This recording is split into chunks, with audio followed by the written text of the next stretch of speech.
INDIA गठबंधन को अखिलेश की चेतावनी। अखिलेश यादव का गठबंधन को अल्टीमेटम। आईएनडीआईए अलायंस को लग सकता है झटका। क्या एमपी में कांग्रेस के फैसले से नाराज है अखिलेश यादव? देश में अगले साल होने वाले आम चुनावों में एनडीए का सफाया करने के लिए 28 विपक्षी पार्टियां एकजुट हुई और नाम पड़ा आईएनडीआईए गठबंधन। गठबंधन बनने के बाद लग रहा था कि 2024 के रण में बीजेपी के लिए ये चुनौती बन सकता है, लेकिन अब ये गठबंधन ताश के पत्तों की तरह ढहता नजर आ रहा है। इस बात में कोई दो राय नहीं है कि गठबंधन की ये 28 पार्टियां आपस में अब तक सामंजस्य नहीं बैठा पाई हैं।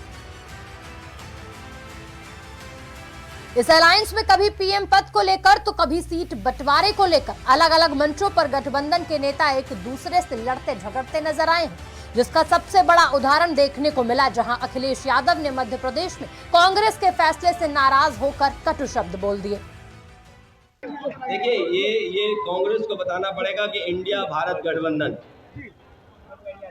अगर देश के स्तर पे तो देश के स्तर पे है, अगर प्रदेश के स्तर पे नहीं है तो फिर भविष्य में प्रदेश स्तर पे भी नहीं होगा। छोड़िए वो बातचीत जो चली रात के 1 बजे तक, जब बात नहीं चली तो नहीं चली। समाजवादी पार्टी चुनाव यहाँ जीतेगी और बीजेपी को 80 की 80 सीटें हराने के लिए रणनीति बनाएगी।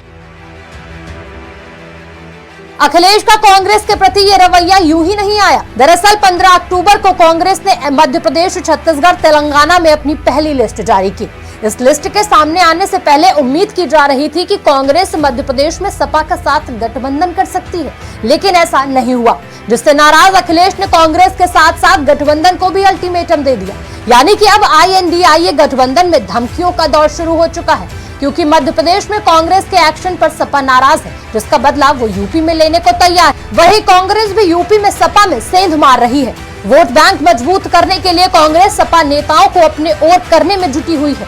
समाजवादी पार्टी के पूर्व एमएलए गयादीन अनुरागी और पूर्व विधायक पशुपतिनाथ राय ने कांग्रेस ज्वाइन कर ली, यानी इन नेताओं ने कांग्रेस में दोबारा वापसी कर ली है। वहीं कानपुर पहुंचे अखिलेश यादव ने कह दिया कि कांग्रेस को ये बताना होगा कि आईएनडीआईए राष्ट्रीय स्तर पर सिर्फ लोकसभा चुनावों के लिए ही है या विधानसभा चुनावों के लिए भी है। उन्होंने साफ किया कि अगर अभी विधानसभा चुनावों को लेकर गठबंधन नहीं है तो फिर भविष्य में यूपी विधानसभा के चुनाव में भी नहीं होगा। ऐसे में यह देखना दिलचस्प होगा कि पिछली बार की तरह इस बार भी विपक्षी गठबंधन टूट जाता है या फिर गठबंधन की अगुवाई करने वाले नीतीश कुमार जैसे नेता इस झगड़े को सुलझा पाने में सफल होते हैं। ब्यूरो रिपोर्ट, आज की खबर।